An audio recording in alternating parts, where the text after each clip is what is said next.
I could do that.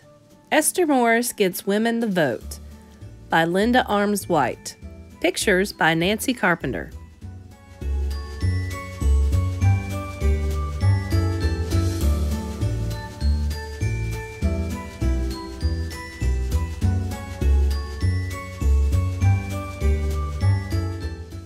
In 1820, 6-year-old Esther McQuigg studied her mother making tea.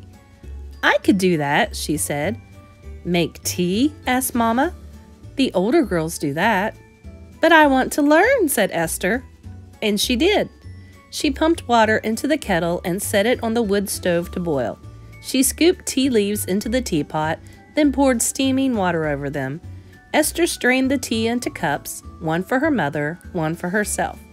As they sat near the window of their New York house, Esther saw men riding by in their best suits, some carrying flags. Where are those men going, Mama? Asked Esther. They are going to vote for the next president of the United States, Mama said. Will Papa vote? Yes, Papa always votes. Will you vote, Mama? No, dear, only men can vote. When Esther was 8, she watched her mother sew a fine seam. The needle pulled thread in and out, tracking tiny, even stitches across the fabric. Esther felt her hands mimicking her mother's. I could do that, she said. And she did. She made clothes for her doll from scraps, and when her stitches became neat and straight, she sewed a shirt for Papa. When Esther was 11, her mother died, and for the first time she saw her father cry. He gathered his 11 children together. I don't know what we'll do without your mama, he said. I'm depending on each of you to be brave and to take care of one another. Esther, 8 of the 11, cried too. But then she said, I can do that, Papa. And she did. When Esther was 19, 6 feet tall, and on her own, she earned a living making dresses with leg of mutton sleeves for society ladies.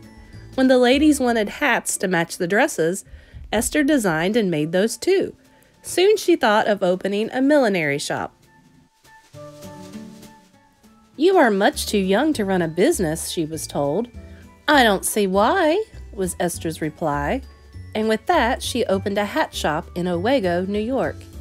Esther started attending abolitionist meetings at her church.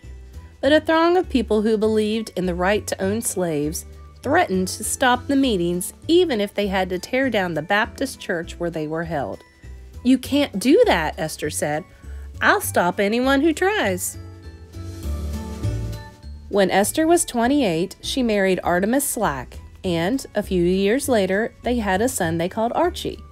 But when Artemus died in an accident, Esther made a big decision. I'm moving to Illinois, she told her friends. I'll claim the land Artemus owned there and raise our son. You can't do that, her friends cried. Illinois is the very edge of civilization. It's full of dangerous people and wild animals. Yes, she said, I can. And that was that. In Illinois, she fought long and hard to claim Artemis's land, but was denied her inheritance because she was female. So Esther opened another hat shop.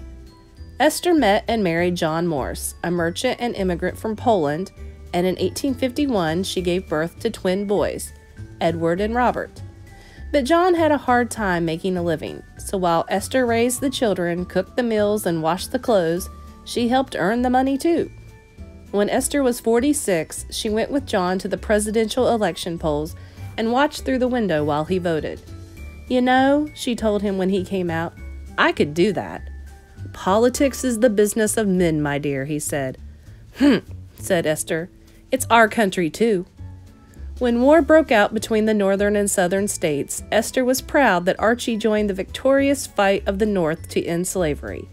Soon after, an amendment to the Constitution granted African American men all rights of citizenship, including the right to vote. When Esther heard Susan B. Anthony speaking out about women's rights, Esther began to hope that someday women might vote too. In 1869, when Esther was 55, she and her 18-year-old sons moved to the newly formed Wyoming Territory, where John and Archie, who'd gone there the year before, waited. Esther and the boys traveled by train across miles of prairie, then by stage over rocky hills to South Pass City, a dusty, hurriedly built town where gold had been found. Most of the 2,000 people who lived there were rowdy young men. The Morrises moved their belongings into a small log cabin, and South Pass City became home. John tried his hand at another business. Archie bought a printing press and started a newspaper. Esther opened another hat shop. But with 6 men to every woman, there was always a need for someone to nurse the sick and wounded, sew clothes, help deliver babies, and give motherly advice to the few young women in town. "I could do that," Esther said. And she did. One day, Esther read a proclamation tacked to a wall. "All male citizens 21 and older are called to vote in the first territorial elections." Esther looked around at the disorderly young men. "It's time I did that," she said. When Esther's sons watched her march toward home, they knew it was more likely that things were about to change than that things would stay the same. Esther invited the 2 men running for the territorial legislature to her house to speak to the citizens. Then she sent out invitations to the most influential people in the territory. Come for tea and talk to the candidates. She scrubbed her tiny home from top to bottom, washed the curtains, and ironed her best dress. When the candidates and guests arrived, Esther served them tea. "One thing I like about Wyoming," she said, "is how everyone is important. It takes all of us to run the town, women as well as men." "Yes," her guests agreed. "And it's a place where people aren't afraid to try new things." Her guests agreed again. Esther smiled. She turned to the candidates. "Then would you, if elected, introduce a bill in the legislature that would allow women to vote?"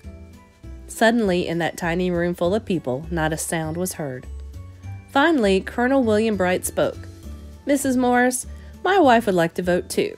She is intelligent and well educated. Truth be told, she would be a more informed voter than I. If I am elected, I will introduce that bill." Not wanting to be outdone, the other candidate, Herman Nickerson, also agreed. Applause broke out in that tiny cabin, and Esther dropped to her chair. "Thank you," she said. People warned her that once the bill was introduced, the men of the legislature would have to approve it, and the governor would have to sign it. This had never happened anywhere. Why did she think it could happen here? But Esther had seen that things that were not likely to happen happened every day. She wrote letters and visited legislatures to make sure this bill would happen too. And it did. On December 10, 1869, Governor John Campbell signed this bill into law. Wyoming women got the vote.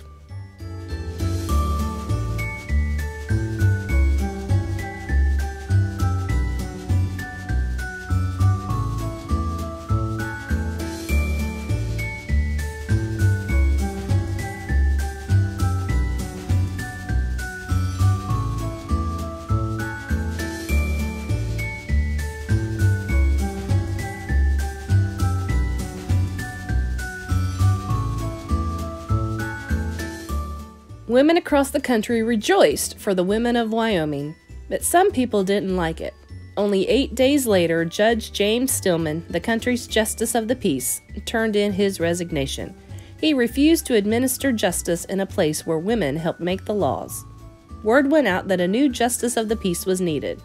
Esther's boys turned to her. "Mama, you could do that," they said.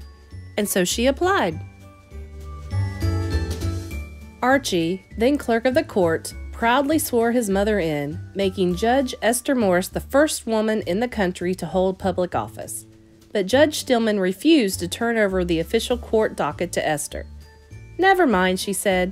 "Archie, will you please go to the mercantile and buy me a ledger? I'll start my own docket." And of course, she did. On September 6, 1870, 1 year after her tea party, Judge Esther Morris put on her best dress and walked with her husband John and her sons down the dusty street to the polling place.